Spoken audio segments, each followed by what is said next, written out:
पूर्णमदः पूर्णमिदं पूर्णात् पूर्णमुदच्यते पूर्णस्य पूर्णमादाय पूर्णमेवावशिष्यते। ॐ शान्तिः शान्तिः शान्तिः।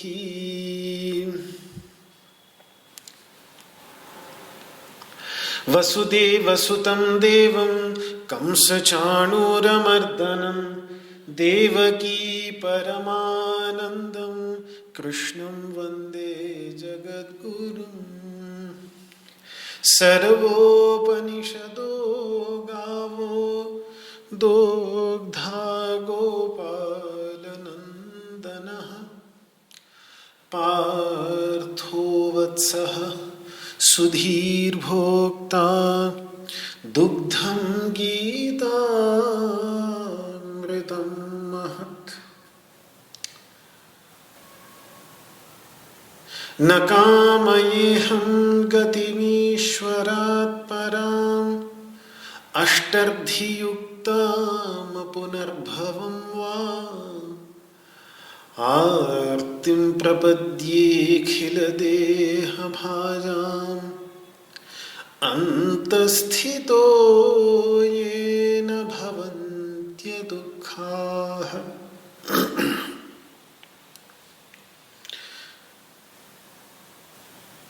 विश्वं दर्पणदृश्यमाननगरी तुल्यं निजान्तर्गतम्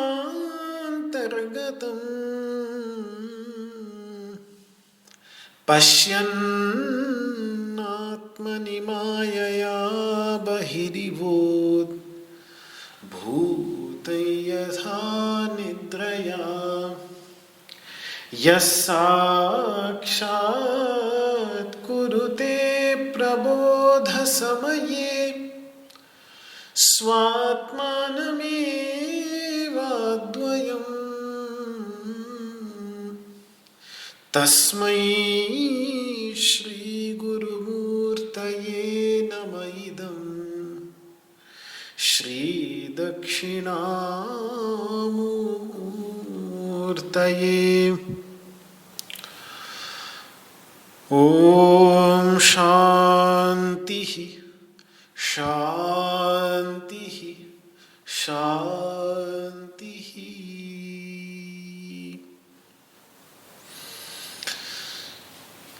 ओम नमो भगवते वासुदेवाय।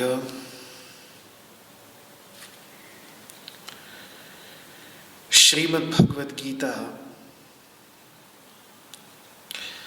का सांख्य योग नामक दूसरा अध्याय, जिसके 57वें श्लोक पर विचार करना प्रारंभ कर दिया था, छू लिया था श्लोक को। ये वो श्लोक है जिसके अंतर्गत भगवान स्थितप्रज्ञ का एक और लक्षण बतलाने जा रहे हैं। और हालांकि सारे के सारे लक्षण स्वसंवेद्य ही है, मतलब इन लक्षणों के द्वारा केवल अपने आप को ही जाना जा सकता है, दूसरे की परीक्षा नहीं की जा सकती। फिर भी यदि कोई लक्षण जो थोड़ा सा परसंवेद्य, जिसके आधार पर हम दूसरे की भी स्थित प्रज्ञता की परीक्षा कर सकते हैं, तो वो ये श्लोक 57वें श्लोक के अंतर्गत कुछ थोड़ा सा दिख रहा है। क्यों? क्योंकि ये उत्तर है अर्जुन के उस प्रश्न का, स्थितधीहि किम प्रभाषेत। और चैतन्य की जो 3 अभिव्यक्तियां हैं उपनिषद के अनुसार, कौशिक की ब्राह्मणोपनिषद के अनुसार चैतन्य की जो 3 अभिव्यक्तियां हैं, उनमें से भाषा, वाणी, ये सबसे स्फुट, सबसे स्पष्ट, बाहर सबको सुनाई देने वाली अभिव्यक्ति है। वैसे चैतन्य की 3 अभिव्यक्तियां वहां पर महर्षि बतला रहे हैं। एक अभिव्यक्ति है मन, दूसरी अभिव्यक्ति है प्राण, और तीसरी अभिव्यक्ति है वाणी। मन तो बिल्कुल ही स्वसंवेद्य है। मेरे मन में क्या घटित हो रहा है ये कोई नहीं जान सकता। विश्व का कोई भी व्यक्ति नहीं जान सकता कि मेरे मन में कौन से विचार आ रहे हैं, कौन से विचार जा रहे हैं। मैं जब तक उनको अभिव्यक्त न करूं, तब तक किसी के पास कोई साधन नहीं कि वो पता लगा सके कि मेरे चित्त में क्या घटित हो रहा है। ये पूरी तरह से स्वसंवेद्य है, पूरी तरह से व्यक्तिगत है, केवल मैं ही जान सकता हूं। प्राण बीच का है। प्राण अपने को तो पता चलता ही है, दूसरे को स्पष्ट प्राण नहीं पता चलता। लेकिन अगर फिर भी कोई व्यक्ति बेहोश पड़ा हो तो उसके नाक के पास हाथ रखकर हम कह सकते हैं कि हाँ, ये अभी सांस ले रहा है। कहते हैं ऐसे ही जब कोई बेहोश पड़ा होता है तो यही देखते हैं सबसे पहले कि अभी सांस चल रही है कि नहीं, तो नासिका के पास में उंगली रखते हैं तो पता चल जाता है प्राण का। तो प्राण थोड़ा सा बाह्य है, लेकिन फिर भी बहुत थोड़ा सा। मन तो बिल्कुल, मन में क्या घटित हो रहा है ये तो कोई जान ही नहीं सकता। लेकिन प्राण को अगर बिल्कुल हम शरीर के पास पहुंच जाएं उस व्यक्ति के, तो उसकी सांस का पता हम लगा सकते हैं, प्राण का पता लग सकता है। लेकिन वाणी जो है, तीसरी जो अभिव्यक्ति है चैतन्य की, जो तीसरी अभिव्यक्ति है चैतन्य की, वो तीसरी अभिव्यक्ति ऐसी है कि वो सबको पता चलती है। तो यहां भी अगर आप देखें तो पहले श्लोक में जो पहला श्लोक मतलब 55वें श्लोक में जो लक्षण दिया था स्थित प्रज्ञ का, वो मानसिक धरातल पर दिया हुआ लक्षण था।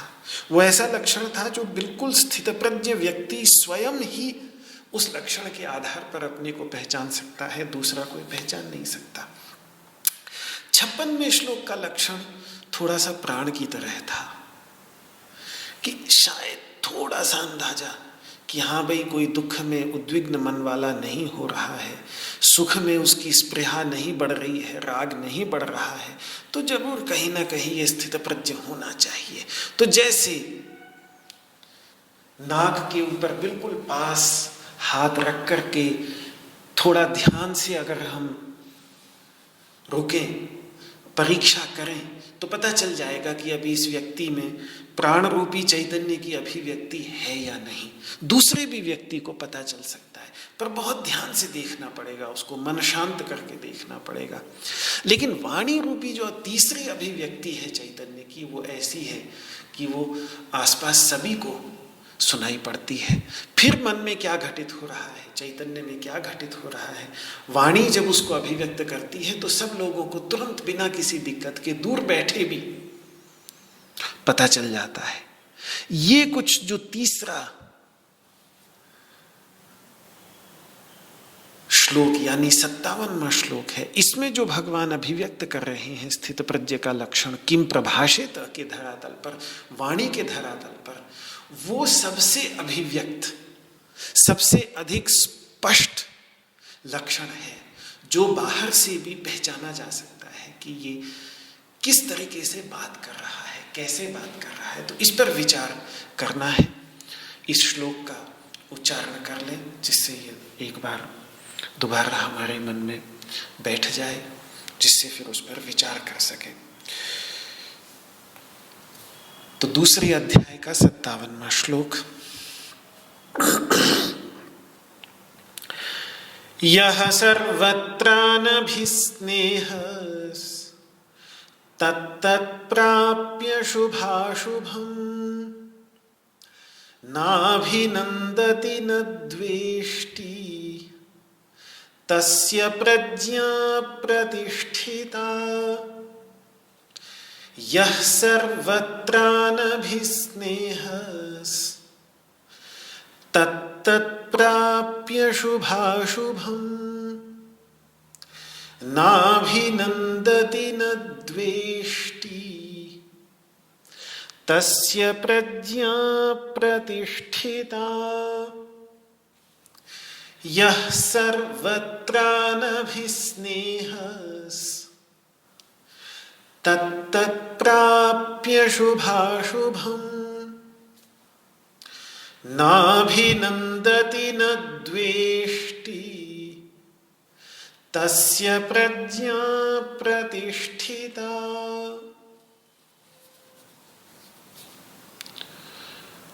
जो सर्वत्र अभिस्नेह से रहित है, आसक्ति से रहित है, चिपकाव से रहित है, जो सभी जगह चिपकाव से रहित है, कहीं भी उसका चिपकाव नहीं, और जीवन में कुछ शोभन अनुकूल आ जाए तो वो उसका अभिनंदन नहीं करता, और यदि कुछ अशोभन प्रतिकूल आ जाए तो उससे द्वेष नहीं करता। ऐसे सिद्ध महापुरुष की प्रज्ञा प्रतिष्ठित हो जाती है, ऐसे सिद्ध महापुरुष की प्रज्ञा स्थिर हो जाती है। यह सर्वत्र अनभिस्नेहः, जिसका सर्वत्र कहीं भी ये चारों ओर से जो चिपकने की भावना होती है। कल मैं उदाहरण दे रहा था कि मिठाई पर भिनकती मक्खियों की तरह जो चारों ओर से उसको, मिठाई को, या मक्खियां तो अधिकतर गंदगी पर बैठती हैं, तो गंदगी को चारों ओर से घेर लेती है, क्योंकि अभी के अंतर्गत चारों ओर से घेरने का भाव है। जैसे अभिष्वंग शब्द आया था, यह सर्वत्रानभिष्वंगः, अभिष्वंग शब्द आया था जब पहले एक बार चर्चा कर रहे थे। असक्तिरनभिष्वंगः पुत्रदार गृहादिषु, अपने बंधु बांधवों में, पुत्र में, पत्नी में, गृह आदि में अभिष्वंग, अभिष्वंग, वहां भी अभी चारों ओर से घेर लेने की भावना, वही अभी उपसर्ग था, यहां भी वही अभी उपसर्ग है, अभिस्नेह। चारों ओर से जो ये चिपकने की भावना हम सबके अंतर्गत होती है, यदि कोई स्वार्थ सिद्धिकारक पदार्थ हो जो हमारे स्वार्थ की सिद्धि करता हो, या ऐसा व्यक्ति जो हमारे स्वार्थ की सिद्धि करता हो, तो हम उसको चारों ओर से चिपकने की, चारों ओर से घेरने की कोशिश करते हैं। ये है अभिस्नेह। तो फिर मैं कल कह रहा था कि हिंदी भाषा में स्नेह शब्द जो होता है वो प्रेम का वाचक होता है, जिसमें सकारात्मक भाव है, और वो स्नेह परमात्मा के प्रति हो तब तो कोई समस्या ही नहीं, वहां तो जितना भी चिपकाव हो उतना ही अच्छा है। तो वहां तो परमात्मा के संदर्भ में तो स्नेह शब्द का अर्थ कुछ भी हो तो सही ही है, लेकिन मैं एक व्यवहार के संदर्भ में बोल रहा हूं कि व्यवहार में भी हम हिंदी में जो स्नेह शब्द है वो एक उसके अंतर्गत सकारात्मक भाव है। इस सकारात्मक अर्थ में हमें नहीं लेना है यहां पर। क्यों? क्योंकि इस सकारात्मक अर्थ में तो स्थितप्रज्ञ सबके प्रति स्नेह से भरा होता है, प्राणी मात्र के प्रति स्नेह से भरा होता है। उसके अंतर्गत जिस अर्थ में हम हिंदी में स्नेह शब्द समझते हैं, वो स्नेह तो प्राणी मात्र के प्रति उसके अंतर्गत कूट कूट कर भरा होता है। तभी तो सर्वभूत हिते रताः जैसे श्लोक उसको प्रेरित करते हैं कि वो सभी प्राणियों के हित में रत रहता है। क्यों? क्योंकि जहां स्नेह होता है वहां हम उसका हित ही चाहते हैं। जहां स्नेह होगा वहीं सर्वभूत हिते रताः होगा। मैं अब हिंदी के अर्थ में, जो हम जिस अर्थ में स्नेह शब्द का प्रयोग हिंदी भाषा में करते हैं, उस अर्थ में स्नेह शब्द को बोल रहा हूं कि बिना उस स्नेह के व्यक्ति हित में रत हो ही नहीं सकता। माता पिता का अपनी संतान के प्रति स्नेह होता है तभी तो किसी भी कीमत पर मां अपनी संतान का हित करना चाहती है। खुद गीले में सो जाएगी लेकिन उसको सूखे में सुलाने का प्रयास करेगी।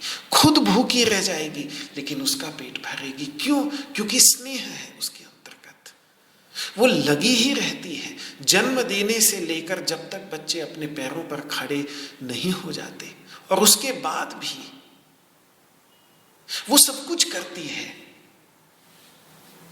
अपनी संतान के लिए, अपने पुत्र पुत्रियों के लिए। क्यों? क्योंकि उसके अंतर्गत स्नेह होता है। तो ये सर्वभूत हिते रताः, अपने संतान के हित में रत रहने की भावना बहुत सहज होती है माता के लिए, पिता के लिए, जब उनके अंतर्गत स्नेह होता है। तो सर्वभूत हिते रताः जब भगवान कह रहे हैं, 5वें अध्याय में कहेंगे ऋषियों के संदर्भ में, ब्रह्म निर्वाण को प्राप्त करने वाले ऋषियों के संदर्भ में, तो वो कैसे सर्वभूत हिते रताः हो सकते हैं यदि उनके अंतर्गत स्नेह न होता। भगवान श्री कृष्ण के प्रति स्नेह भरा हुआ है पांडवों के प्रति, तभी तो वो पांडवों के हित में लगे रहते हैं। जो जो भगवान, और भगवान का स्नेह ऐसे नहीं कि सिर्फ पांडवों के प्रति हो, भगवान का स्नेह शिशुपाल के प्रति भी उतना ही था। लेकिन बस इतना है कि ये यथा मां प्रपद्यन्ते तास्तथैव भजाम्यहम्। जो जिस प्रकार से भगवान का स्मरण करता है उसको उसी प्रकार से, जो द्वेषपूर्वक स्मरण देना सबको वही आत्म सायुज्य की प्राप्ति, अपने साथ मिलाना, ये सबको, शिशुपाल को भी वही मिला। क्योंकि भगवान का स्नेह सभी के प्रति समान रूप से है। समोहम सर्वभूतेषु न मे द्वेषोऽस्ति न प्रियः, सबके प्रति समान रूप से है।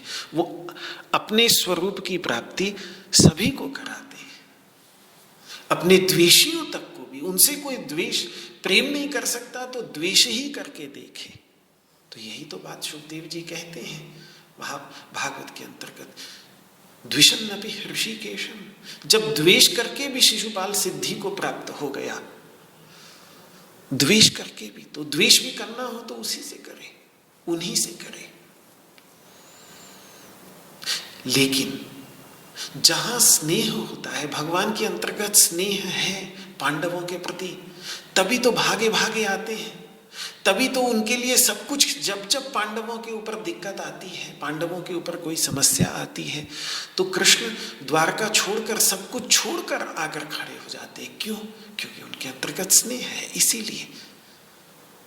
तो उस स्नेह की बात नहीं यहां पर कृष्ण कह रहे हैं, क्योंकि कृष्ण स्थित प्रज्ञ है, लेकिन उनके अंतर्गत हम जिस अर्थ में स्नेह शब्द को समझते हैं वो स्नेह भरा पड़ा है। स्थित प्रज्ञ के अंतर्गत, कृष्ण के स्थित प्रज्ञ में स्वयं कृष्ण चाहे आदर्श हो, और जितने बड़े ऋषि महर्षि जिनके अंतर्गत सत्य, प्रेम, दया, करुणा कूट कूट कर भरी पड़ी है, मैत्री जिनके अंतर्गत कूट कूट कर भरी पड़ी है, उनके अंतर्गत स्नेह तो उस अर्थ में भरा पड़ा है। तभी तो भगवान अपने विष्णु भक्त, अपने भक्त का लक्षण, सर्वोत्कृष्ट लक्षण में भी मैत्र करुणा एव च कह रहे हैं। मैत्री, प्रीति, प्रेमा, भक्ति, ये सब सात्विक भाव है। इसीलिए मैं कल कह रहा था कि इस अर्थ में हम हिंदी में जिस अर्थ में स्नेह शब्द का प्रयोग करते हैं, उस अर्थ में वो एक सात्विक भाव है। भगवान हरि को सर्वभूतमय जानकर सभी प्राणियों के हृदय में, ईश्वर सर्वभूतानां हृदयेषु तिष्ठति, सभी प्राणियों के हृदय में वो भगवान हरि विराजमान हैं, ऐसा जानकर सभी प्राणियों के प्रति अव्यभिचारिणी भक्ति, प्राणी मात्र के प्रति अव्यभिचारिणी भक्ति, भक्ति यानी सेवा की भावना, भक्ति यानी परम प्रेम। ये तो भक्ति की वो पराकाष्ठा है जिसे भक्तराज प्रहलाद जी ने प्राप्त किया था। उनसे बढ़कर स्थितप्रज्ञ कौन हो सकता है? जब वो कहते हैं कि एवं सर्वेषु भूतेषु भक्तिरव्यभिचारिणी कर्तव्या पंडितैर् ज्ञात्वा सर्वभूतमयम् हरिम, सभी प्राणियों में अव्यभिचारिणी भक्ति करें, ये जानकर कि हरि सभी प्राणियों के अंतर्गत विराजमान है। हिंदी में जब हम स्नेह शब्द का प्रयोग करते हैं तो उस प्रेम के लिए करते हैं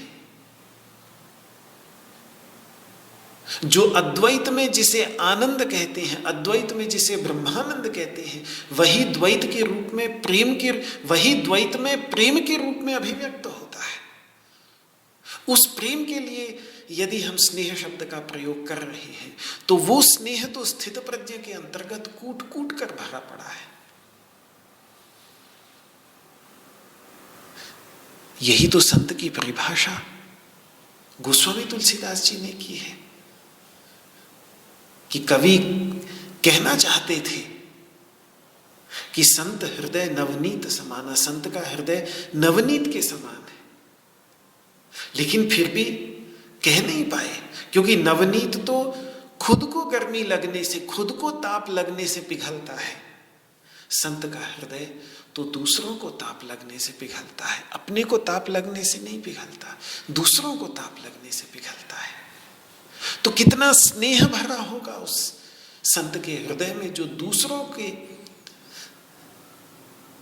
ताप से संतप्त होकर जिसका हृदय पिघलता हो। कितना स्नेह, कितना प्रेम, कितनी प्रीति। तो उस अर्थ में स्नेह भरा पड़ा है स्थित प्रज्ञ के अंतर्गत। पर जब भगवान अभिस्नेह शब्द का प्रयोग कर रहे हैं, अब तक जो मैं कह रहा था वो सात्विक भाव था। ये सात्विक भाव तो अपने जीवन के अंतर्गत लाने का प्रयास करना है, कैसे भी करके आ जाए। साधना की सिद्धि ही यही है कि ये प्रेम, ये समस्त प्राणी मात्र के प्रति प्रीति, प्रेमा भक्ति, मैत्री, कुछ भी कह लीजिए, अव्यभिचारिणी भक्ति कह लीजिए, कुछ भी कह लीजिए, ये आ जाए जीवन के अंतर्गत तो समस्त साधना सार्थक हो गई। उसके आगे तो फिर साधना करने की कोई आवश्यकता ही नहीं बची। ये वो सात्विक भाव है। यही तो स्थित प्रज्ञ को स्थित प्रज्ञ बनाता है। यहां उस सात्विक भाव का निषेध कर रहे हैं भगवान। ऐसे समझने की भूल हम कदाचित कभी भी न कर लें। इसके लिए मैं इसको इतना स्पष्ट कर देना चाहता हूं कि उसका तो प्रश्न ही नहीं है। यहां जिस अभिस्नेह की बात कर रहे हैं, ये अभिस्नेह है एक राजसिक भाव। क्योंकि सृष्टि त्रिगुणात्मिका होती है, सूक्ष्म शरीर भी त्रिगुणात्मक प्रकृति का कार्य होने के कारण त्रिगुणात्मक है। तो उपनिषदों के अंतर्गत जब सूक्ष्म शरीर में विद्यमान राजस भावों का वर्णन करते हैं तो उन भावों में से एक भाव स्नेह को भी रखा गया। यानी उपनिषदों के ऋषियों के मन में स्नेह जो है वो एक राजसिक भाव है। तो उस अर्थ में भगवान यहाँ पर प्रयोग कर रहे हैं, सात्विक अर्थ में नहीं।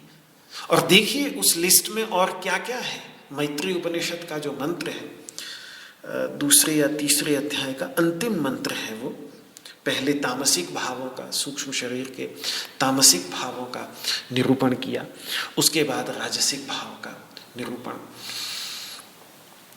तो अंतस्तृष्णा, अंदर की प्यास, उसके बाद दूसरा उन्होंने स्नेहः, तीसरा रागः, चौथा लोभः, लोभ, पांचवा हिंसा, छठा द्विष्टिः, द्वेष, ईर्ष्या, कैसे कैसे हैं उस लिस्ट में स्नेह के साथ रखे हुए। तो ये हमारा जो ये सूक्ष्म शरीर है, मन बुद्धि अहंकार चित्त इंद्रियां, इन सबको मिलाकर जो 17-18 तत्वों को मिलाकर सूक्ष्म शरीर बनता है, इस सूक्ष्म शरीर के ये राजसिक भाव हैं, उनमें से एक उपनिषद स्नेह को रख रही है। तो सीधी सी बात है, जिस अर्थ में हम स्नेह को समझते हैं उस अर्थ में नहीं, बल्कि संस्कृत में इस संदर्भ में स्नेह शब्द का एक और अलग अर्थ होता है, वो अर्थ है चिपकाव। और जो मैं कल बात कह रहा था कि न्याय दर्शन की दृष्टि से मैं कहूँगा, तो जो इन लोगों ने न्याय दर्शन का अध्ययन किया, तर्क संग्रह इत्यादि जो ग्रंथ हैं न्याय दर्शन के, प्रारंभिक ग्रंथ भी हैं एकदम शुरुआती, तो वही उन्होंने ये बात देखी होगी कि स्नेह 24 गुणों में से एक गुण स्नेह है, और ये स्नेह गुण माना जाता है जल का। जल का धर्म स्नेह कैसे है, तो मैं समझाता हूं कि किस अर्थ में है। देखिए, आटा कितना भुरभुरा होता है, अलग अलग बिल्कुल दाने दाने होते हैं, अलग अलग, हाथ में उठा लीजिए, कहीं भी रख लीजिए। मिट्टी सूखी हो तो कैसी भुरभुरी होती है, बिखरी होती है।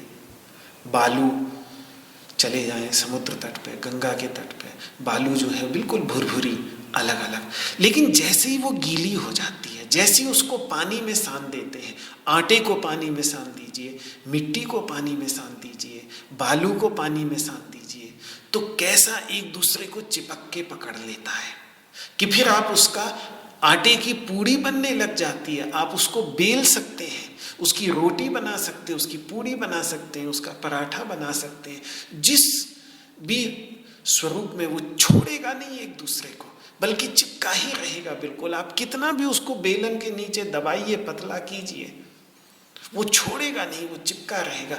आपके हाथ से भी चिपकेगा, तो फिर सूखा आटा लगाना पड़ेगा वहां पर, तब जाकर वो छोड़ेगा, नहीं तो चिपका रहेगा। हाथ को छुड़ाने की भी कोशिश करेंगे तो हाथ से चिपक जाएगा। ये कहां से आया? आटे के अंतर्गत। ये मिट्टी में कहां से आया? ये बालू में कहां से आया? ये पानी मिलाने से आता है। तो पानी के कारण जो इन आटा, मिट्टी, बालू, ये सब एक दूसरे से चिपकने लगते हैं, ये है स्नेह। इसको न्याय की भाषा में इसको स्नेह कहा जाता है। वो जो आटा हम बाजार से खरीद के लाते हैं और सानने के बाद रोटी बनाने से पहले जो आटा हो जाता है, इन दोनों आटों में भेद क्या है? वो भेद है स्नेह। और चूंकि वो जल के कारण आता है, इसीलिए नैयायिक लोग, तार्किक लोग, दार्शनिक लोग उसको जल का धर्म कह देते हैं। यही बात तर्क संग्रह में आचार्य अन्नम भट्ट जब स्नेह का लक्षण करते हैं तो यही कहते हैं, चूर्णादि पिंडी भाव हेतुर गुणः स्नेह। स्नेह ये है कि चूर्ण, चूर्ण मतलब आटा, आटे आदि का जो पिंडी भाव, एक पिंड सा बन जाता है, एक ढेला सा बन जाता है, पिंडीभूत हो जाता है, उसका जो हेतु है गुण, वहां जिसके कारण आटा पिंडीभूत हो गया, आटा का ढेला बनने लग गया, वो स्नेह है जो चिपकाए रखता है एक दूसरे को। ये स्नेह गुण है। पिंडी भाव यानी ढेला बनने लग जाता है, जो कणों में गीला हो जाने पर आपस में एक आकर्षण पैदा हो जाता है कि फिर वो बिखरते नहीं, अलग अलग नहीं होते, एक दूसरे को छोड़ते नहीं, बल्कि हमारे हाथ से भी चिपटते हैं। तो सूखा आटा लगाना पड़ता है जिससे बेलन से न चिपटे, जिससे चकले से न चिपटे, जिससे अपने हाथों से न चिपटे, इसलिए अपने हाथों से सूखा आटा लगाना पड़ता है। ये है स्नेह। तो अब हम समझ सकते हैं कि स्नेह का अर्थ क्या है। स्नेह का अर्थ है वो आकर्षण, वो चिपकाव, वो अंदर का गीलापन। यही है जो आगे भगवान 59वें श्लोक में जाकर कहेंगे, रसोपि अस्य परम दृष्ट्वा निवर्तते। उस परम रस स्वरूप परमात्मा को देखकर ये जो संसार का रस है ये निवृत्त हो जाता है, ये छूट जाता है।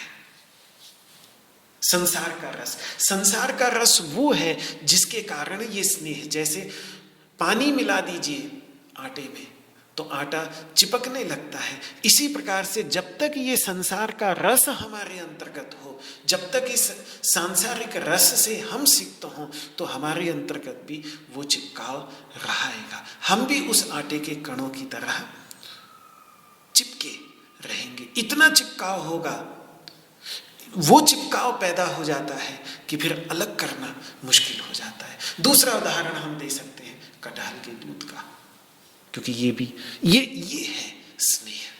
कटहल का दूध, वो जो चिपकाव है, फेविकोल, फेविक्विक आज की भाषा में कहें, ये है सब स्नेह कि छुड़ाना मुश्किल हो जाए।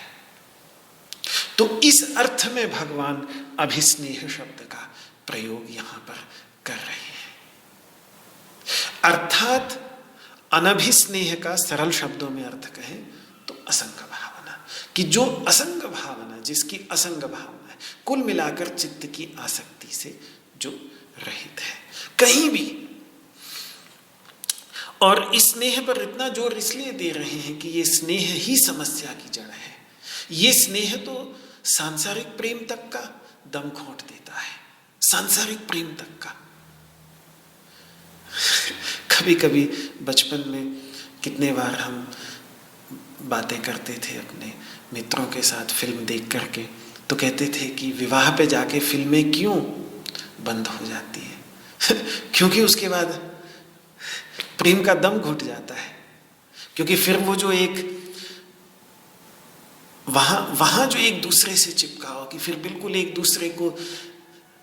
दूसरे से अलग ही नहीं होना चाहते, तो फिर वो सांसारिक प्रेम तक का भी, सांसारिक प्रेम जो उससे पहले रहता है, वो सांसारिक प्रेम तक का दम घुट जाता है उस स्नेह के परिणाम स्वरूप, उस चिपकाव के परिणाम स्वरूप। एक दूसरे को समय न दें, एक दूसरे को स्थान न दें, एक दूसरे को, जो आजकल जैसे कह देते हैं कि भाई एक दूसरे को स्पेस तो देना ही पड़ेगा थोड़ा सा, तभी तो प्रेम जीवित रहेगा। अगर बिल्कुल ही पकड़ के बैठ जाएंगे तो फिर तो वो प्रेम जो इतना गहरा प्रेम था, वो प्रेम का दम घुट जाता है। ये देखने में आता है, हमेशा देखता हूँ, क्योंकि मेरे सामने तो लोग खुल के बात कर लेते हैं, तो मैं देखता हूँ घर घर की कहानी है। तो फिर आध्यात्मिक प्रेम के लिए ये चिपकाव, जब सांसारिक प्रेम के लिए ही ये चिपकाव इतना खतरनाक है कि उसका दम घोंट देता है, तो फिर आध्यात्मिक प्रेम के लिए कितना हानिकारक होगा ये हम समझ सकते हैं। जो भोजन पकाते समय नीचे लग जाता है, चिपक जाता है, वो बिगड़ जाता है, वो जल जाता है, वो पकता नहीं, वो जल जाता है। इसीलिए तो फिर नॉनस्टिक बर्तन ढूंढते हैं। तो ये स्थितप्रज्ञ दूसरे शब्दों में नॉनस्टिक इंसान है। जैसे नॉनस्टिक बर्तन होता है उस प्रकार से ये नॉनस्टिक इंसान है। तभी आगे जाकर, ये तो नॉनस्टिक आज की भाषा में बोल दिया क्योंकि हम लोग को शायद घर घर में आजकल नॉनस्टिक बर्तन मिलते हैं तो समझने में आसानी होगी। अन्यथा श्रीमद् भगवद गीता की भाषा में अगर कहें तो पद्म पत्रमेवां भसा, कमल के पत्ते की तरह, जैसे कमल के पत्ते पर जल की बूंदें पड़ती भी हैं तो भी वो छलक कर गिर जाती हैं, कमल का पत्ता गीला नहीं होता। भारतीय अध्यात्म के अंतर्गत क्यों संत को परमहंस कहते हैं, क्यों रामकृष्ण को परमहंस कहते हैं, क्यों? क्योंकि यह सर्वत्रानभिष्वंगः, इसीलिए इस अभिष्वंग से प्रेम उनके अंतर्गत कूट कूट कर भरा है। लेकिन स्नेह इस अर्थ में नहीं है, चिपकाव नहीं है। वो ये वास्तव में ये चिपकाव वहां होता है जहां स्वार्थ होता है। जहां स्वार्थ होता है, जहां अपने इष्ट की सिद्धि हमें करनी होती है, वहां ये चिपकाव आ जाता है। जब तक स्वार्थ रहेगा तब तक ये अभिस्नेह रहेगा। जैसे ही स्वार्थ समाप्त हो जाएगा ये अभिस्नेह भी समाप्त हो जाएगा, फिर रह जाएगा प्रेम। वो वास्तविक प्रेम है, वो प्रेम है जो प्रेम स्थितप्रज्ञ के अंतर्गत प्राणी मात्र के प्रति कूट कूट कर भरा होता है। इसी स्नेह को समझाने के लिए ही ये प्रसिद्ध कथा जो जनक जी की और सुखदेव जी की आती है कि जब सुखदेव जी को बहुत कुछ विद्याभ्यास, व्यासदेव जी जैसे गुरु जिनको मिले उनको कहीं और से ज्ञान लेने की क्या आवश्यकता है।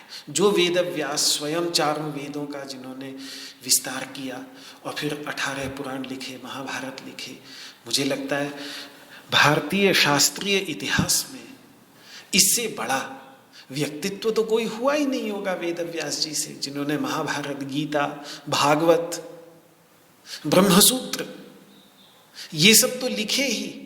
वेदों का भी उनसे ज्यादा ज्ञान शायद उनके बाद किसी को था ही नहीं। वैसा गुरु मिले और उसके बाद भी उनके पुत्र को आवश्यकता पड़े कहीं और, तो वेद व्यास जी समझ रहे थे कि विद्या तो मैंने इसको दे दी, लेकिन व्यावहारिक ज्ञान मैं पिता हूं तो मैं दे नहीं पा रहा हूं इसको। तो सुखदेव जी को का अभिमान पूरी तरह से समाप्त हो जाए, त्याग तक का भी, इसके लिए उनको ज्ञान और स्थितप्रज्ञ की गहराइयों को समझने के लिए जनक जी के पास जब भेजते हैं तो शुरू में तो सुखदेव जी जाते हैं जनक जी को अपने समस्त सुख भोग के साधनों के बीच में पड़े हुए देख के, तो उनको लगता है कहाँ पिताजी ने मुझे भेज दिया, मैं तो ये सब कुछ छोड़ चुका हूँ। तो एक त्याग का अहंकार था उनके अंतर्गत। जनक जी तो बिल्कुल राजपाट में आकंठ डूबे हुए हैं भोग के साधनों, सुख भोग के साधनों में। मैंने तो सब कुछ छोड़ा हुआ है, तो मेरे को इनसे क्या सीखना है, इनको मुझसे सीखना चाहिए। लेकिन जब परीक्षा तब हुई जब राजमहल के दरवाजे तक आग आ गई है, द्वारपाल कह रहा है आकर के जनक जी से कि महाराज मिथिला में आग लग गई है और आग राजमहल के दरवाजे तक आ गई है, तो तुरंत भागते हैं सुखदेव जी, क्योंकि दरवाजे पर अपना दंड कमंडल छोड़ के आ गए थे, अपना कौपीन छोड़ के आ गए थे। तो उनको डर लगा कि कहीं ये जल गया तो क्या होगा, तो तुरंत दरवाजे की ओर भागे हैं। और जब लौट के आते हैं तो जनक जी की स्थिति देखते हैं कि जनक जी उसी अवस्था में पूर्ण शांत, और यही कह रहे हैं कि आह मिथिला दाहे न मे किंचन दह्यति। ये पूरी की पूरी मिथिला, इस मिथिला का पूरा राजमहल, और इस राजमहल के बीचों बीच बैठा हुआ ये शरीर तक भी यदि जल जाता है तो मेरा कुछ नहीं जलेगा। क्यों? क्योंकि नैनम दहति पावकः, वो तत्व जिसको पावक, जिसको अग्नि जला ही नहीं सकता, उस तत्व के साथ उनका पूर्ण तादात्म्य था। तो अब यहां हम स्नेह समझ सकते हैं। यहां देखा जा सकता है कि सुखदेव जी के अंदर अभी भी अभिस्नेह था, अभी भी वो अभिस्नेह अपने दंड कमंडल कौपीन के प्रति था, जबकि जनक जी के अंदर, विदेहराज जनक के अंदर वो अभिस्नेह बिल्कुल समाप्त हो गया था। वो अभिस्नेह बिल्कुल सूख चुका था, वो पहुंच चुके थे इस अवस्था में, यह सर्वत्र अनभिस्नेह। तो यहां स्थित प्रज्ञ के संदर्भ में इस श्लोक में स्नेह है हमारा वो चिपकाव जो हमारा अच्छी वस्तुओं से और अच्छे विचारों से तो होता ही है, इतनी व्याख्या तो मैंने कर दी।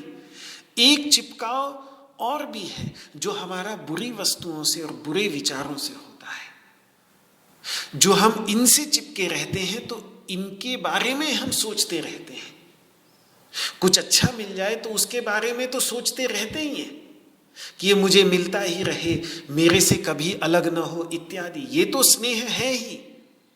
लेकिन यहाँ का अभिस्नेह ये भी है कि जब कुछ बुरा मिल जाता है जीवन में तो हम उसी के बारे में सोचते रहते हैं कि ये कैसे मुझसे दूर हो जाए, ये दोबारा कभी मेरे पास ना आए, कैसे मुझसे हमेशा हमेशा के लिए अलग हो जाए। ये भी स्नेह का ही एक स्वरूप है। इस स्नेह से भी स्थित प्रज्ञ रहित है। तो स्नेह की इस परिभाषा के अनुसार के चिपके रहने के कई तरीके हो सकते हैं, केवल प्रेम के कारण नहीं बल्कि घृणा के कारण भी। घृणा के वशीभूत होके भी यदि हम किसी के बारे में सोच रहे हैं, उसी के बारे में सोचते रह रहे हैं, तो ये भी अभिस्नेह ही है। जैसे वो दो बौद्ध भिक्षुओं की चर्चा आती है कि दो बौद्ध भिक्षु जा रहे थे, नदी पार करनी थी, एक बूढ़ी माँ बैठी हुई थी नदी के तट पर और वो देख रही थी कि कोई आ जाए सहायता करने वाला, अकेली बह न जाऊं, तो इस डर से वो ये देख रही थी कि कोई आ जाए तो मैं थोड़ा सहायता लेके कंधे पर हाथ रख के मैं भी पार कर लूँ नदी को। तो ये दो भिक्षुक बौद्ध भिक्षु आते हैं, तो वो बूढ़ी माँ कहती है कि बेटा मुझे भी पार करा दो नदी।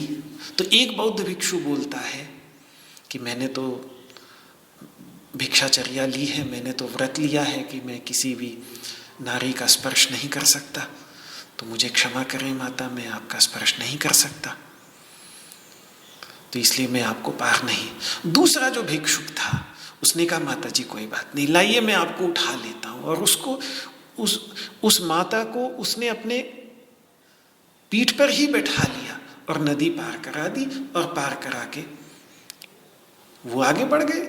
माता अपने रास्ते में चली गई, बौद्ध भिक्षु दोनों अपने रास्ते में चले गए।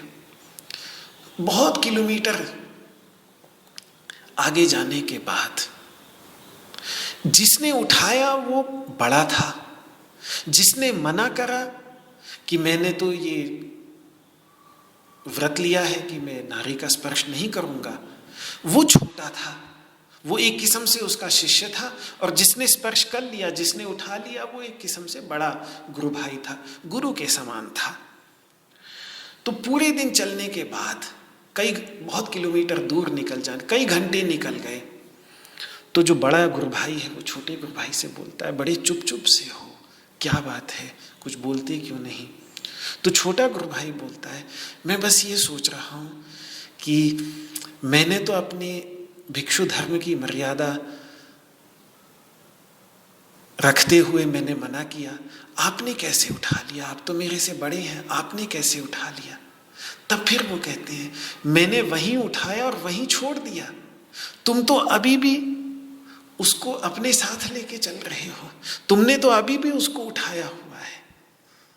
तो कितनी गहरी बात है, मैंने तो वहां उठाया, नदी के एक पार से उठाया, दूसरे पार पर छोड़ दिया, उसके बाद वो चली गई, मैं अपने रास्ते में चला गया, तुम तो अभी तक उसको ढो रहे हो, अभी तक उसको पकड़ कर चल रहे हो। तो अभिस्नेह दोनों प्रकार का है। अभिस्नेह केवल ये नहीं कि हम कि कोई अच्छा हमारे लिए करता है तो उसको जो हम सोचते रहते हैं, केवल वही अभिस्नेह नहीं, बल्कि यदि कोई बुरा भी हमारे लिए करता है तो उसके लिए जो हम बुरा सोचते रहते हैं, या उसके प्रति द्वेष या घृणा के जो विचार हमारे अंतर्गत लगातार तब तो बहुत ज़्यादा चलते हैं। एक बार के लिए कोई हमारे लिए अच्छा कर दे तो हम कृतज्ञ न होकर भूल जाएंगे, अगर हमारे अंदर कृतज्ञता नहीं हुई तो कृतज्ञ न होकर भूल जाएंगे। लेकिन किसी ने हमें कुछ एक भी बुरा शब्द कह दिया हो तो 100 अच्छाइयाँ भूल जाएंगे, लेकिन वो एक बुराई हम नहीं भूलेंगे। ये भी अभिस्नेह ही है। यहाँ जिस अभिस्नेह की बात भगवान कर रहे हैं वो अभिस्नेह, ये भी अभिस्नेह ही है। तो किसी से भी स्नेह, इस अभिस्नेह के बहुत तरीके हैं, केवल प्रेम के वशीभूत ही किसी से चिपके रहना नहीं है, अपितु किसी के प्रति घृणा के कारण, ईर्ष्या के कारण, द्वेष के कारण यदि हम उसके बारे में बुरा ही सोचते रह रहे हैं, उसको दुख देने के, उससे बदला लेने के अलग अलग रास्ते खोज रहे हैं, तो ये भी चिपकाव ही है, ये भी स्नेह ही है। तो आप देखिए मैंने स्नेह का कितना उल्टा अर्थ, हम जो हिंदी में स्नेह शब्द से जो हम समझते हैं उसका कितना उल्टा अर्थ यहाँ हो गया। कि जो हम किसी के बारे में यदि बुरा तक भी लगातार सोच रहे हैं, उससे बदला लेने की खोज कैसे भी करके, इसने मुझे ये कहा, मुझे मौका मिल जाए तो मैं भी उसको सुना दूंगा, ये भी कृष्ण की भाषा में उसके प्रति हमारा स्नेह ही है। तो जैसे हम स्वार्थ के परिणाम स्वरूप जितना अपने स्वार्थ की सिद्धि करने वाले इष्ट मित्रों को अपने से चिपकाए रहते हैं स्नेह के वशीभूत होकर और स्वयं उनसे चिपके रहते हैं, उतना ही हम स्वार्थ के परिणाम स्वरूप ही, और बल्कि मैं कहूँगा उससे भी अधिक कई बार तो अपने स्वार्थ की सिद्धि में रुकावट पैदा करने वाले शत्रुओं के प्रति हम चिपके रहते हैं या उनको अपने से चिपकाए रहते हैं। जब रात दिन हम उन्हीं के बारे में सोचते रहते हैं कि कैसे वो मुझसे आगे बढ़ गया, कैसे ये सब भी यहाँ स्नेह शब्द के अंतर्गत ही है। इसीलिए भगवान ने नाभिनंदति न द्वेष्टि दोनों तरीके से, क्योंकि यह सर्वत्र अनभिस्नेह की ही आगे व्याख्या है, जिससे कोई व्यक्ति स्नेह शब्द का गलत अर्थ न लगा ले, बल्कि ये वो वाला स्नेह है जो राग भी है और द्वेष भी है, दोनों ही है। तो कुल मिलाकर यहां जिस स्नेह की बात भगवान कर रहे हैं वो केवल राग नहीं, वो केवल प्रेम नहीं, अपितु वो द्वेष भी है। इस स्नेह के अंतर्गत द्वेष भी है। इसीलिए भगवान केवल अभिनंदती का ही निषेध नहीं कर रहे हैं, अपितु द्वेष का भी निषेध कर रहे हैं। ये दूसरा आयाम हुआ इस स्नेह का। तीसरा आयाम इस स्नेह का ये है कि बहुत बड़ी कमी है कि जिस वस्तु में या जिस व्यक्ति में हमारा ये स्नेह, हमारा ये चिपकाव हो जाता है, उसकी हानि या उसके लाभ को हम अपनी ही हानि या अपना लाभ मानने लगते हैं। इस भाव में तो ये राजसिक भी नहीं बल्कि तामसिक भाव है। यहाँ इस भाव में तो ये तामसिक, अब तक जो मैं व्याख्या कर रहा था वो राजसिक भाव ले रहा था। हिंदी में जिस अर्थ में हम स्नेह शब्द का प्रेम के प्रति, प्रेम के अर्थ में प्रयोग करते हैं वो सात्विक भाव है। वो सात्विक भाव स्थित प्रज्ञ के अंतर्गत कूट कूट कर भरा पड़ा है। राजसिक भाव की व्याख्या मैंने कर दी, वो राजसिक भाव नहीं होगा स्थित प्रज्ञ के अंतर्गत। फिर एक तामसिक भाव ये है कि जैसे उदाहरण के लिए हमारी कुछ, क्योंकि संपत्ति में हमारा व्यापार के साथ हमारा बड़ा गहरा तादात्म्य होता है, तो अगर व्यापार में हमारा नुकसान हो गया, उदाहरण के परिणाम स्वरूप हमें कुछ हानि प्राप्त हुई, तो किन लोग कुछ होता है, हो जाता है। पीछे शायद 1-2 वर्ष पहले थे, बहुत प्रसिद्ध इंडस्ट्रियलिस्ट थे भारत के, नाम मैं भूल रहा हूँ, शायद कॉफ़ी से संबंधित थे। तो उन्होंने किस प्रकार से, क्योंकि उनको काफ़ी नुकसान उठाना पड़ा, तो इतना सब कुछ होने के बावजूद भी उन्होंने आत्महत्या कर ली। और अभी पीछे ये विकल्प 2-4 दिन पहले ही मैं उनकी पत्नी के विषय में पढ़ रहा था कि किस प्रकार से उसने फिर पति के चले जाने के बाद भी फिर दोबारा से उस व्यापार को खड़ा किया। तो वो चाहते अगर उस समय उतना गहरा तादात्म्य न होता उनका अपने उस व्यापार के साथ, तो कहते कोई बात नहीं, अब हानि हो गई, नुकसान हो गया, घाटा हो गया, तो कोई बात नहीं, दोबारा परिश्रम करूंगा, दोबारा खड़ा कर लूंगा। और उनकी पत्नी ने अभी खड़ा किया, तो बीबीसी में पढ़ रहा था अभी कुछ ही दिन पहले, 2-3 साल पहले आत्महत्या की खबर भी पड़ी, और अभी कुछ ही दिन पहले उनकी पत्नी ने किस प्रकार से दोबारा से उस पूरे बिजनेस को खड़ा कर दिया, वो भी पढ़ा। तो क्या था जो उस मनस्थिति तक ले गया? वो गहरा तादात्म्य। ये गहरा तादात्म्य भी स्नेह है, जिसके कारण फिर हम धन की हानि को अपनी हानि मानने लगते हैं। अरे मेरी हानि थोड़ी, मैं तो हूँ ही ना स्वस्थ, मैं तो हूँ ही मजबूत, मैं तो कर सकता हूँ अभी। लेकिन उस स्नेह के परिणाम स्वरूप इतनी गहरे अंधकार में हम प्रवेश कर जाते हैं, इतनी गहरी अविद्या में हम प्रवेश कर जाते हैं कि वो व्यापार का नुकसान हमें अपना नुकसान लगने लगता है। क्यों? क्योंकि उस धन के साथ में हमने एक तादात्म्य बना लिया कि ये धन की हानि हमको अपनी हानि लगने लगती है। ये तामसिक, ये राजसिक भी नहीं है। पहले के दो जो थे राग और द्वेष, वो राजसिक थे, ये तो अविद्या मूलक है। क्योंकि ऐसा व्यक्ति सीधे सीधे अपने वास्तविक स्वरूप की पूर्ण विस्मृति हो गई है उसको। अरे धन की तो हानि हुई है, तुम तो बिल्कुल ठीक हो, तुम तो बिल्कुल स्वस्थ हो, अपने स्वरूप को ही याद कर लो कि भाई तुम्हारी तो कुछ हानि नहीं हुई, तो तुम क्यों उस धन की हानि को ये कह के कि अरे मैं तो क्यों ये कह रहे हो कि मैं बर्बाद हो गया। अरे तुम्हारा धन लुटा है, धन बर्बाद हुआ, तुम थोड़ी बर्बाद हुए, पर रोता ऐसे है कि मैं तो बर्बाद हो गया।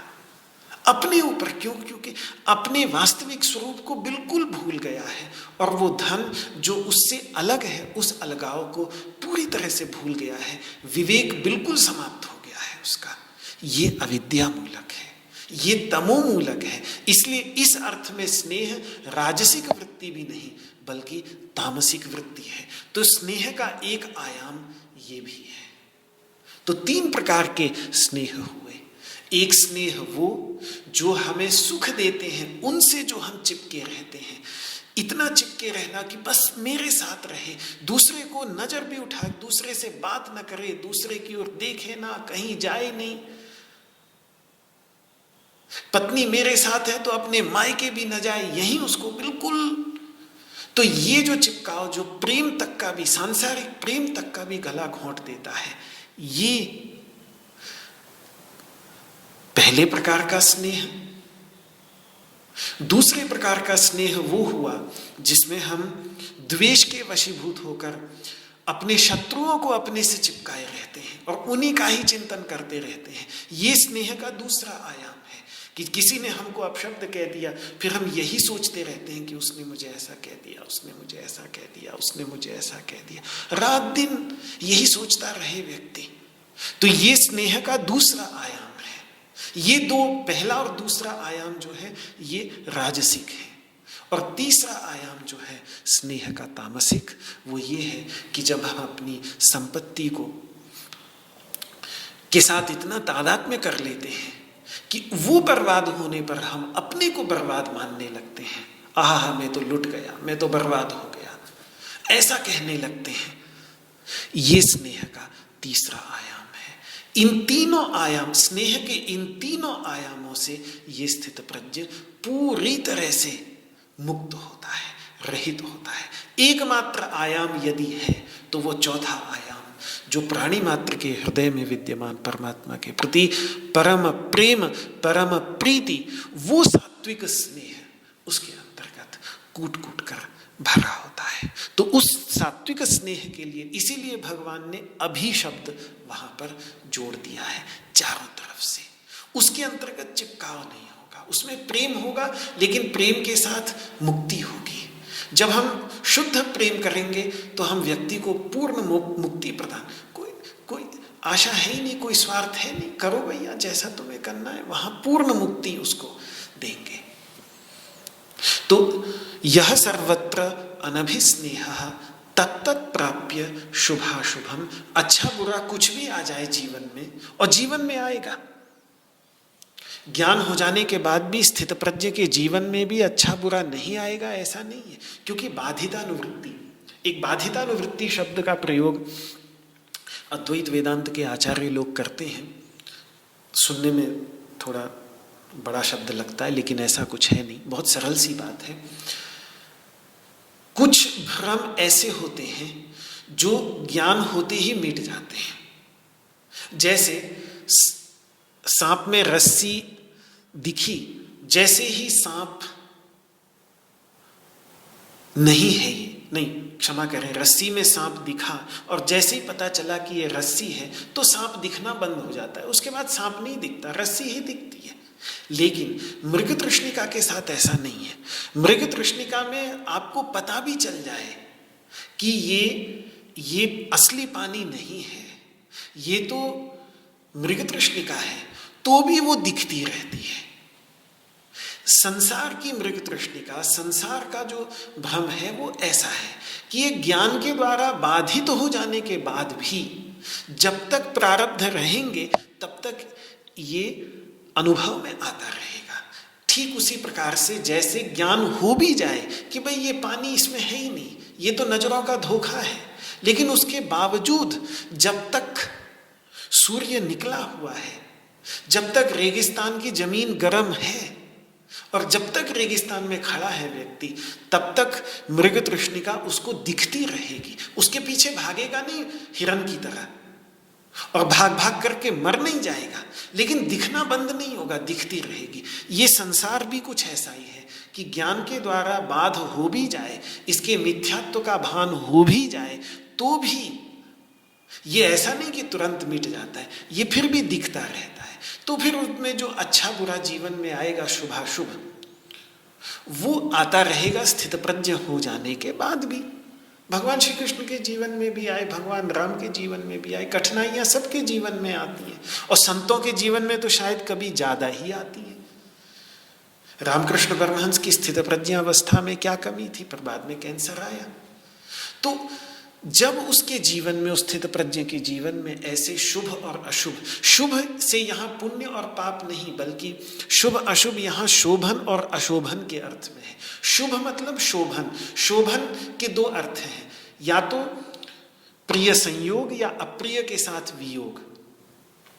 प्रिय के साथ संयोग भी हमें शोभन लगता है, और अप्रिय के साथ वियोग हो जाए तो वो भी हमें शोभन लगता है। इसी प्रकार से अशोभन क्या लगता है, अप्रिय के साथ संयोग हो जाए, जो हमें प्रिय नहीं है उससे जुड़ जाए तो ये हो गया अशोभन, या प्रिय जो है उससे वियोग हो जाए तो उसे भी अशोभन। तो यहाँ शुभ अशुभ इस अर्थ में लेना है, यहाँ शास्त्रीय शुभाशुभ नहीं लेना है, क्योंकि शास्त्र में जब हम शुभाशुभ शब्द का प्रयोग करते हैं तो उसका अर्थ होता है पुण्य पाप, उसका अर्थ होता है धर्म अधर्म। यहाँ है लौकिक दृष्टि से, सामाजिक दृष्टि से, हम सब समाज में लौकिक दृष्टि से जो अनुकूल है वो शुभ, और लौकिक दृष्टि से जो प्रतिकूल है वो अशुभ। यानी सामान्यतः लोक में, समाज में जिसे शुभ यानी सुख का हेतु माना जाता है, जैसे बहुत स्वादिष्ट भोजन हो, बड़े मखमल जैसे मुलायम वस्त्र हो, तो ये शुभ है, यहाँ उसके लिए शुभ का प्रयोग कर रहे हैं। अशुभ जैसे किसी ने कह दिया कि भाई इसकी तो दिखावे की, ये समाधि में बैठा हो, तुम इसको स्थित प्रज्ञ कह रहे हो, अरे ये तो दिखाने के लिए बगुला भगत है, पाखंडी है, किसी ने ऐसे कह दिया तो खराब लग गया मन को, ये अशुभ है। अविद्या के मोह में पड़े हुए हम जैसे लोग जिसे शुभ अशुभ मानते हैं, उस शुभ अशुभ की बात भगवान कर रहे हैं। उस शुभाशुभ जो अज्ञानी के लिए सुख का हेतु होने के कारण शुभ लगता है, दुख का हेतु होने के कारण अशुभ लगता है, उस शुभाशुभ का यहाँ पर ग्रहण है। ऐसा शुभाशुभ जीवन में आ भी जाता है, जिसे हम लोग शुभाशुभ समझते हैं, वो जीवन में आ भी जाता है तो ना तो वो अभिनंदन करता है शुभ का, मतलब ना तो कुछ अच्छा है, सुखकारक है, अनुकूल है, तो वो मिल जाने पर हर्ष नहीं करता। अभिनंदन का अर्थ है यहाँ हर्ष, वो एक क्षणिक हर्ष, और ना ही कुछ दुख कारक प्रतिकूल मिल जाने पर उससे द्वेष करता है, विषाद करता है। तो यहाँ अभिनंदन हर्ष का सूचक है और द्वेष विषाद का सूचक है। हर्ष मतलब क्षणिक हर्ष, वो क्षणिक हर्ष और क्षणिक विषाद इन दोनों से ऊपर उठा होता है। तो ये बात भगवान ने तब जाकर उसकी, जब वो क्षणिक हर्ष और क्षणिक विषाद से शुभाशुभ जीवन में आ जाने के बाद भी क्षणिक हर्ष और क्षणिक विषाद से ऊपर उठने में, लेकिन ये संभव तभी होगा जब अंदर से उसका स्नेह, जो चिपकने की भावना है, अच्छे और बुरे दोनों से चिपकने, अनुकूल और प्रतिकूल दोनों से जो हम चिपकते हैं, उससे वो नहीं चिपकेगा।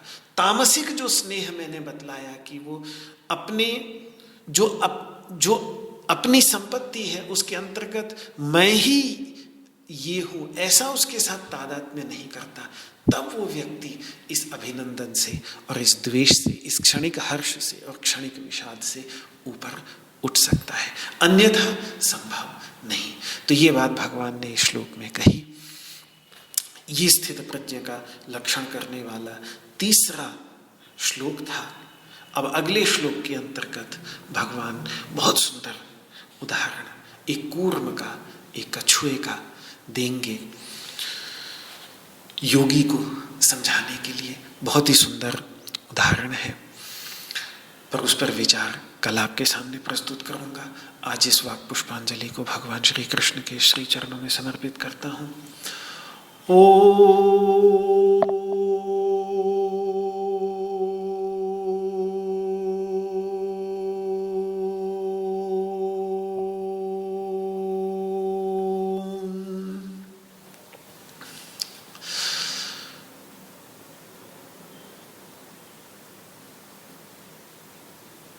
सर्वे भवन्तु सुखिनः, सर्वे सन्तु निरामयाः, सर्वे भद्राणि पश्यन्तु, मा कश्चित् दुःखभाग् भवेत्। ॐ शान्तिः शान्तिः शान्तिः। न त्वहं कामये राज्यं न स्वर्गं न पुनर्भवं, कामये दुःखतप्तानां प्राणिनामार्तिनाशनं। श्रीकृष्णार्पणमस्तु। आपको मेरा हाथ जोड़ करके प्रणाम। जय श्री कृष्ण, जय श्री कृष्ण, जय श्री कृष्ण।